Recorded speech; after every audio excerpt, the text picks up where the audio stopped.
been diving on the entrance. Behind me is a resort that's currently being built. This morning we saw a lot of really big pelagic fish, eagle rays, and the coral diversity is actually very good. And we're the only boat here that's diving. There's actually mooring buoys around here that have been put in place by the resort. This spot here is just a natural little harbour. It's a really beautiful spot.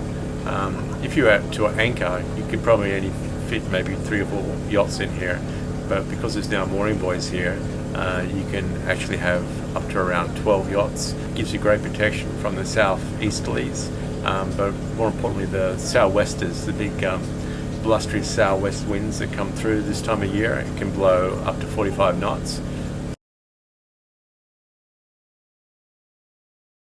So we'll spend another probably 2 days here and then head back to Nongsa Point again.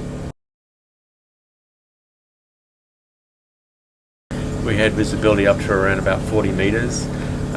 We're diving using rebreathers. A lot of the dives are around that 50-meter mark, where we'll go along the bottom and search the walls. Mainly just work up those walls up to around that 30, 35, and then at 20 meters there's more natural light, so it's good for photography and also for video.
So these are the type of rebreathers that we're using. These are called Revo.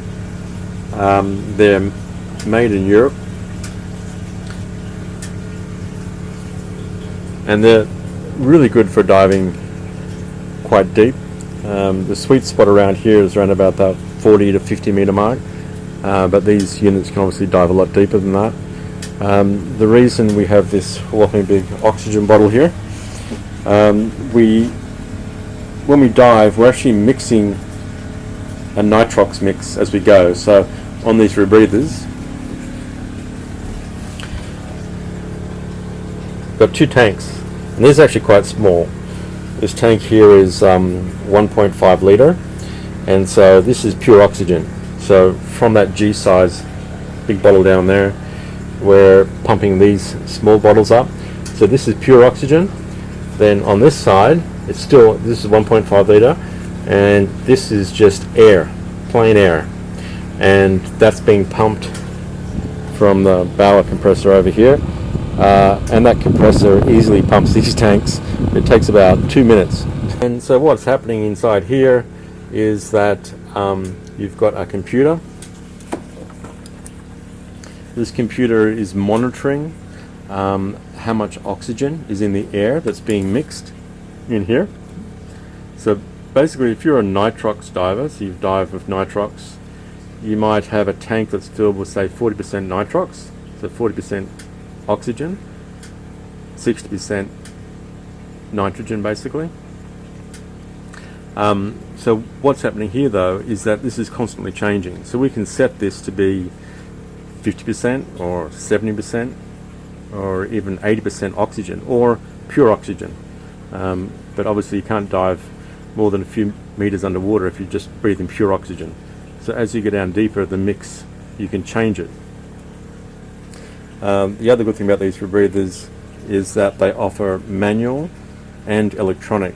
So they're semi-manual, which means that even if you went diving and this was turned off, inside here there's small leaking oxygen, which is enough to keep you alive, basically. You'd have lots of warning signs going off, but basically it's independent. This manual process that leaks oxygen into this chamber here, that then goes around this loop, is independent than what this computer is that's driving a solenoid that's injecting oxygen.